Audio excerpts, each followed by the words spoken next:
All right, let's get right into it. If you're gearing up for the Cloud Certified Architect exam, you have come to the right place. Today, we are going to tackle one of the heaviest hitting topics you're going to face, multi-agent orchestration. And why is this so important? Well, just look at that number, 27%. That's how much Domain 1 is worth on your final score, and this concept is right at the heart of it. So yeah, understanding multi-agent patterns isn't just a suggestion, it's absolutely essential if you want to pass. So when the exam throws a question at you about the right way to build a multi-agent system, there's one answer they're looking for.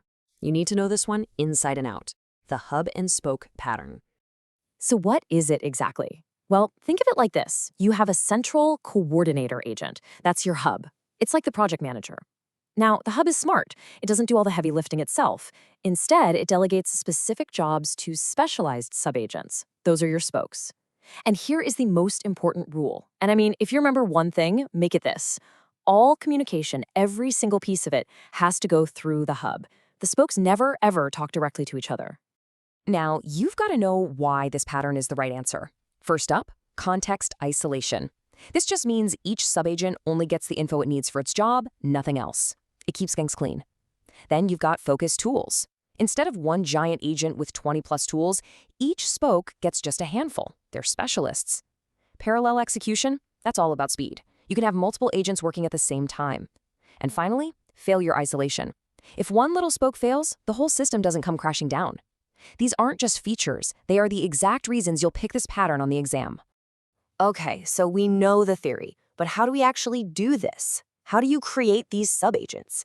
Well, let's get into the how-to, because there's a specific tool you'll be tested on, the task tool. Think of this as your rulebook, and every single one of these points is a potential exam question. First, your coordinator must have task in its allowed tools, no exceptions. Second, every time you call task, you're spinning up a brand new, totally isolated agent. Now, pay close attention here. If you fire multiple task calls in a single response, they run in parallel, at the same time. But if you spread them out over different responses, they run sequentially, one after the other. Knowing that difference is critical. And finally, the subagents only report back to the hub. That's it. And this code snippet shows that perfectly. See here? Inside this one coordinator.run block, we're asking for both a market researcher and a tech analyst. Because those two calls are happening in the same turn, in one response, these two subagents are going to get to work at the exact same time. That's the pattern for parallel execution right there.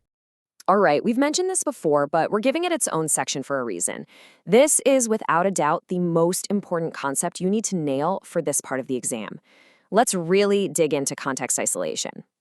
And I am not exaggerating when I say this is the most tested concept in all of Domain 1. If you truly understand context isolation, you'll be able to spot wrong answers from a mile away.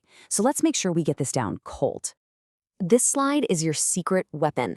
On the left, these are the anti-patterns. These are giant red flags, the guaranteed wrong answers. You never pass the coordinator's full conversation history. You never assume a subagent just magically knows things. And you never let subagents talk to each other. Now on the right, this is the right way to do it. Each subagent gets only the context for its specific task. You have to be explicit and tell it its goal, its constraints, everything. And as always, all roads lead back to the coordinator. And hey, there's even a tool that helps with this, fork session. Look at the difference. If you dash resume, you're just continuing the conversation, history and all. But fork session creates a totally isolated branch. It's perfect for when you want to test a subagent or explore an idea without messing up or polluting your main conversation. It's context isolation in action. So here it is, your golden rule. Please memorize this, burn it into your brain. If an exam answer talks about sharing the full coordinator context with subagents, it's wrong. Eliminate it. If it says subagents are communicating directly with each other, it's wrong. Eliminate it. This one little filter is going to help you so much. Okay, we've covered a lot of ground. Now let's lock it in with a little quick-fire review. I'll hit you with a question, you think of the answer, and then I'll give you the exam-ready response. You ready? First one, if you want your coordinator to be able to create subagents, what absolutely has to be in its allowed tools list? The task tool. Simple as that. No task tool, no subagents. Okay, next up, you need to speed things up. You want two agents working at the same time. How do you make that happen? You make sure both of the task tool calls are emitted in a single response from the coordinator. That's the trigger for parallel execution.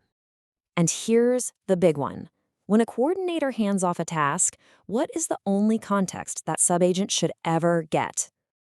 You got it. Only the context specific to its assigned subtask.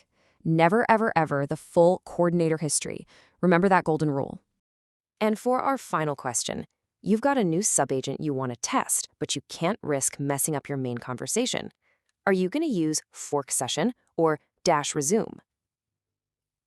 The answer is fork session, the perfect tool for that kind of isolated exploration. Keep these concepts tight, study this guide, and you'll be in great shape. Good luck.